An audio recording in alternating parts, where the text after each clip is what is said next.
नमस्कार। आज मैं फिर आप लोगों के सामने नए विचारों के साथ हाजिर हूँ।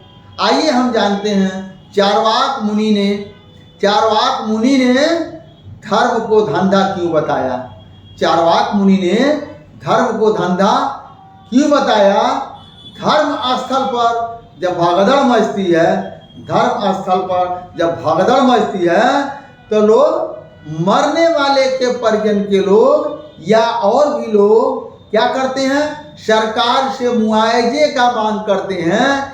इसके विषय में चार्वाक मुनि का विचार, जो चार्वाक दर्शन है वो सत्य का दर्शन है, चार्वाक दर्शन है वो विज्ञान का दर्शन है। चार्वाक एक ऐसा दर्शन है जो समग्र मानव समाज के विकास के गति का एक नया रास्ता वह आपको और हमें देता है। तो आइए हम ऐसे चार्वाक मुनि के विचारों को आप लोगों के सामने रख रहे हैं। चार्वाक दर्शन से हम भी बहुत प्रेरित हैं और विचार को हम रख रहे हैं। ये कैसा विषय है जो ये क्या है, देखिए चार्वाक दर्शन है, यही चार्वाक दर्शन है, यह एक बुक है। और चार्वाक जो है का विचार है, ये कैसा विषय कि धार्मिक स्थल पर जब भगदड़ में लोग मारे जाते हैं, ये चार्वाक मुनि कह रहे हैं। जय आप लोग भी देखेंगे तो विचार समझ में आएगा। दोस्तों ये तर्कशील विचार है, ये तर्कशील विचार है, आपको एक नया दिशा तर्कों के द्वारा ये देता है। इसलिए ये तर्कशील विचार है, तर्कशील मानव बनाता है। धार्मिक स्थल पर जब भगदड़ में लोग मारे जाते हैं, जब भगदड़ में लोग मारे जाते हैं तब मृतक के परिजन क्या करते हैं, सरकार से हट जाने की मांग करते हैं। मृतक के परिजन तब सरकार से हट जाने की मांग करते हैं और वोट पाने का प्रयास में हर सरकार, वोट यानी आपसे मुझे वोट लेने का प्रयास में हर सरकार हरजाना देने का एकदम ऐलान कर देती है। हर सरकार हरजाना देने का एकदम ऐलान कर देती है। आप लोग कहेंगे अरे देती है तो इसमें क्या हुआ, अच्छी बात दे रही है, और ये तो पागल है, ये तो वैसे पक रहा है और मिलना चाहिए, ये तो पगला गया है जो कि ऐसी बात करते। दोस्तों मैं पगला नहीं गया हूं, मैं आप लोगों को वो सही चीज मैं आप लोगों को बता रहा हूं जो चार्वाक दर्शन में कहा गया है। चार्वाक दर्शन में कहा गया है वोट पाने के जो प्रयास करता है हर सरकार हरजाना देने को ऐलान करती है। और भक्तजन एक समय की बात है, हरिद्वार में एक यज्ञ था, वो तारीख हुई है 8/11/2011 को हरिद्वार में एक यज्ञ था। और यज्ञ के धुएं में सांस लेने में असुविधा हुई। दम घुटने से जो है बहुत सारे लोगों की मृत्यु हो गई। और ऐसे गायत्री परिवार के समारोह में, ये गायत्री परिवार का एक समारोह होता है, तारीख था 8 तारीख 11वां महीना सन 2011 की बात है। उस स्थिति में 20 लोग मारे गए थे, यानी गायत्री परिवार हवन हो रहा था और हवन में दम घुटने से 20 लोग मारे गए थे। तो ये चार्वाक मुनि ये कहते हैं जब जो सर्वशक्तिमान है, ऐसी शक्ति है, उसी के लिए हवन हो रहा है, लेकिन 20 लोगों को दम घुटने से मृत्यु हो गई, तो वह शक्ति कहाँ थी? जो शक्ति चाहती तो बचा लेती, लेकिन वह शक्ति कहाँ थी? क्यों नहीं बचाई? ये क्यों नाम का शब्द, ये चार्वाक दर्शन का ये शब्द है, क्यों नहीं बचाई। दोस्तों अब जो है ये जो अब ये 8/11 को 20 लोग मारे गए थे। यदि भगदड़ के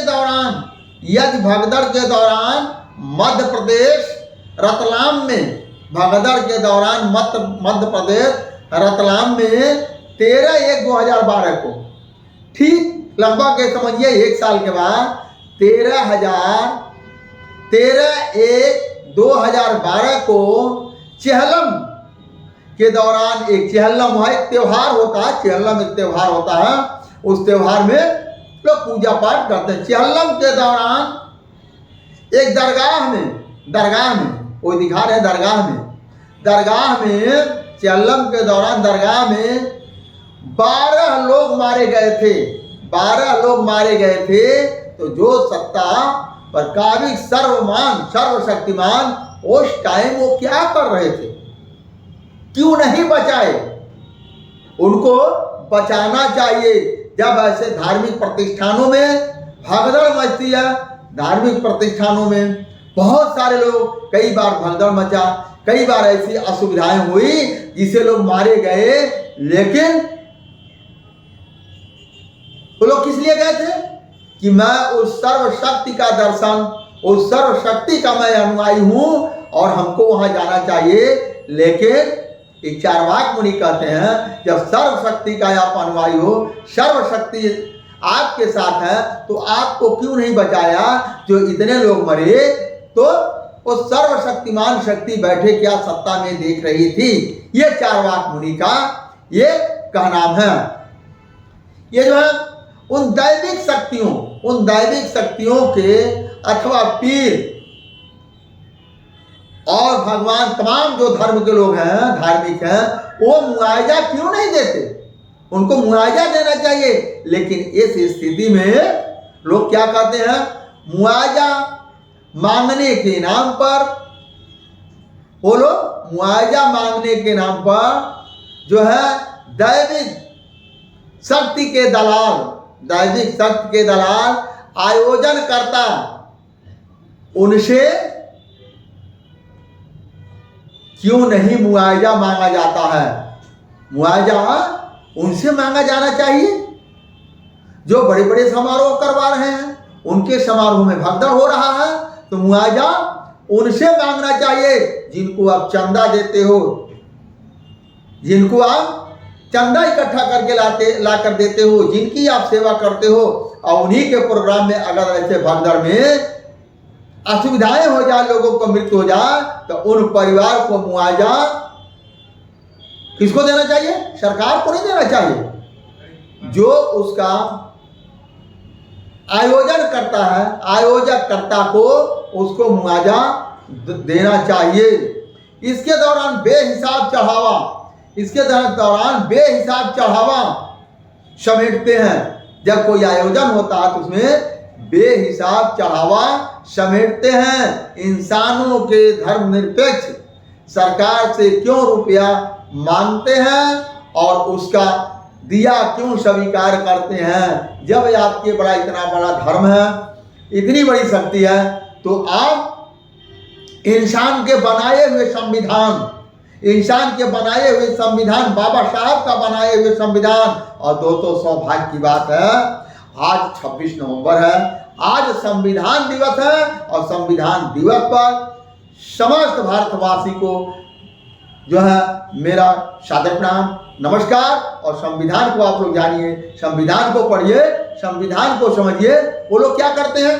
धार्मिक लोग संविधान के बनाए हुए सिस्टम से वो लोग मुआवजा मांगते हैं और लेते भी हैं। तो क्या ये चारवाक दर्शन ही कहते हैं? क्या यह जायज है? दोस्तों, ये जायज नहीं है, ये सरासर नाजायज है। यह कहना है कि वहां पुलिस का, देखिए क्या लोग कहते हैं, वहां पुलिस का प्रबंध पर्याप्त नहीं था, वहां दमकलों की व्यवस्था नहीं थी।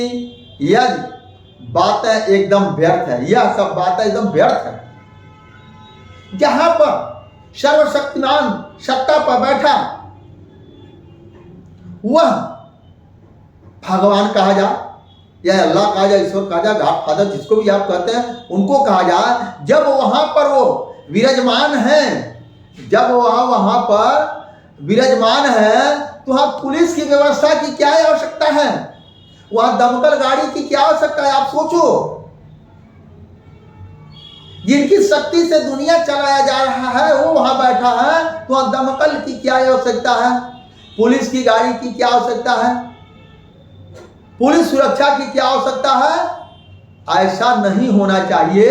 ये कौन कहता है? चारवाक दर्शन कहता है, लेकिन ऐसी कोई दैविक शक्ति नहीं है, ये चारवाक कहता है। इसीलिए हम मानव समाज का बनाया हुआ संविधान हमको सुरक्षा प्रदान करता है और हमको मुआवजा भी देता है। ये आप लोगों के सामने है। कई जगह ऐसी घटनाएं हुई जिसमें उसमें आप लोगों को सामने मिला।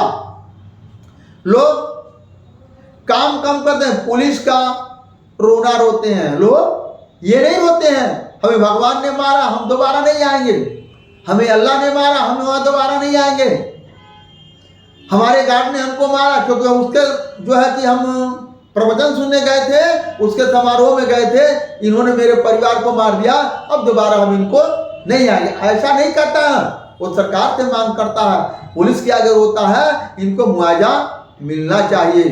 ये वही लोग हैं, ये वही लोग हैं जो मंदिर, आश्रमों और मस्जिदों, दरगाहों आदि के पुलिस के प्रवेश को वर्जित घोषित करके रखा है।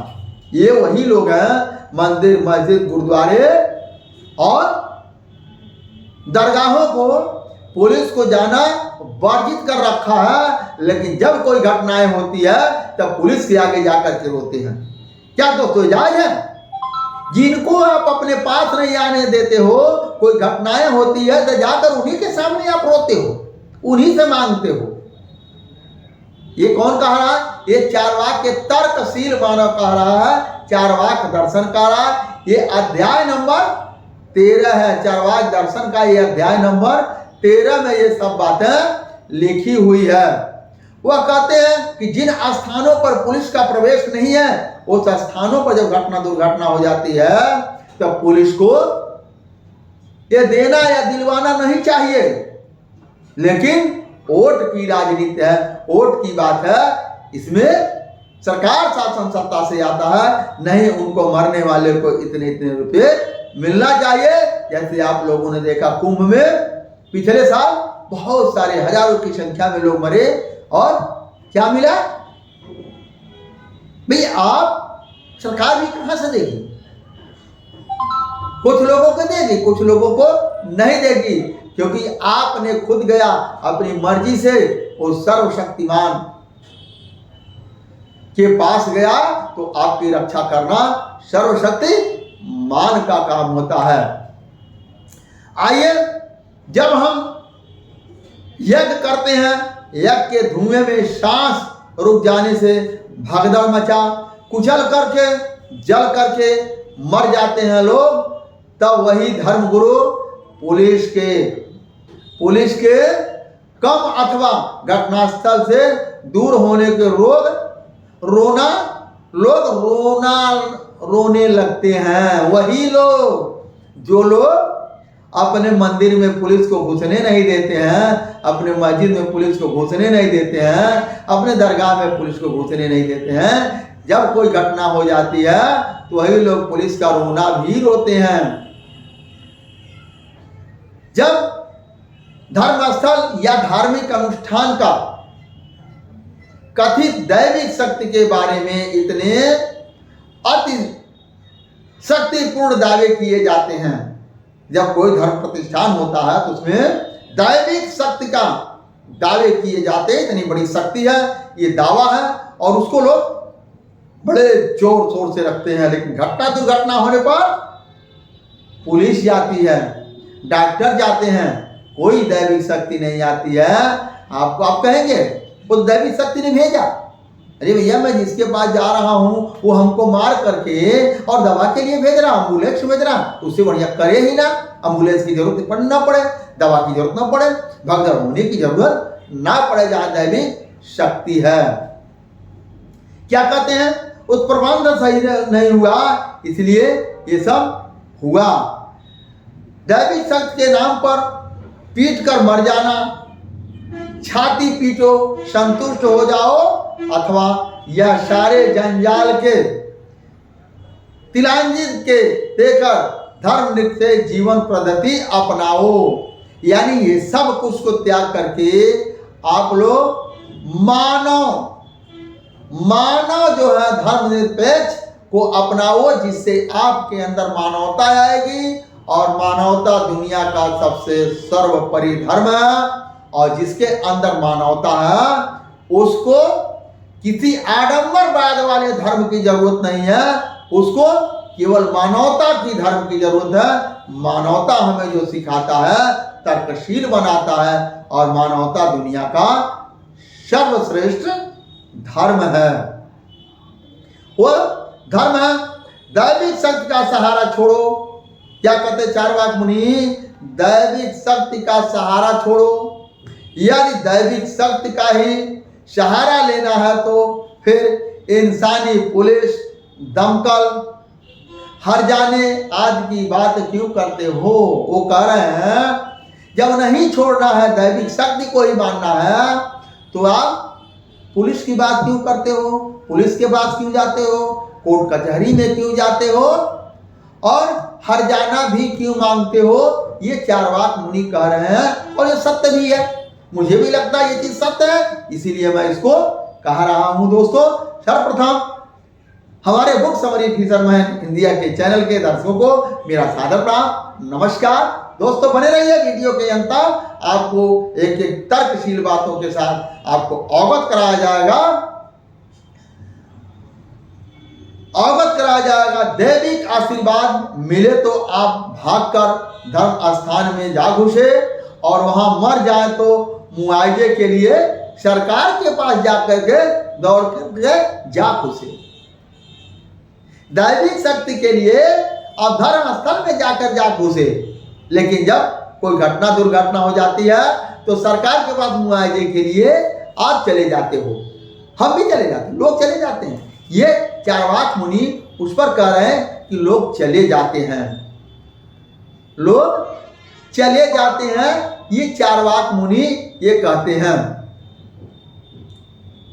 धर्मगर्द उस दैविक शक्ति के नाम पर जो धार्मिक के लोगों का जो अगुआ होते हैं, दैविक शक्ति के नाम पर जी भर का कमाई करते हैं। वो दैविक शक्ति के नाम पर जी भर के कमाई करते हैं, जिनकी कथित दैविक शक्ति की कृपा से कथित लोग लॉटरी निकल जाती है, तो दैविक शक्ति उनके लिए तो है। वो अरबोपति बनते हैं। कल मैंने बताया था, खड़ाऊ पहनने वाला उसका अपना हवाई जहाज है, हवाई जहाज में चलता है। वो क्या कहता है? गुरु के पास जाओ, तन मन सब धन सब कुछ दे दो, धन की लालच मत करो। लेकिन चारवाक कहते हैं कि आप हमको तो बता रहे हैं धन की लालच मत करो, और आप खुद कई सौ अरबों का मालिक हैं, आपके पास हवाई जहाज है, आप क्यों लालच करते हो? ये तो आम पब्लिक को सोचना पड़ेगा, जो चारवाक दर्शन को सही जानना चाहते हैं, पहचानना चाहते हैं। ये लोग उनको हमको जानना पड़ेगा, क्या वे उसका कोई विशेष हिस्सा लेने के लिए सरकार के पास इसलिए जाते हैं कि उसे उस वक्त शक्ति का फेल हो जाती है। ये जो लोग मुआवजे के लिए इसलिए जाते हैं कि उस टाइम जो आपके हमारे लोगों के धर्म गुरु ने बताया, उस टाइम वह सर्वशक्ति फेल हो जाती है, इसलिए लोग सरकार के पास मुआवजे के लिए जाते हैं, सरकार के पास सुरक्षा के लिए जाते हैं। दोस्तों, आज का विचार मेरा यहीं पर समाप्त होता है। अगर हमारा यह विचार आपको पसंद आया हो तो इसे कमेंट बॉक्स में इसको लाइक और शेयर करके कमेंट बॉक्स में अपना एक सुझाव अवश्य लिखिएगा। तो धन्यवाद, नमस्कार, जय हिंद, जय भारत।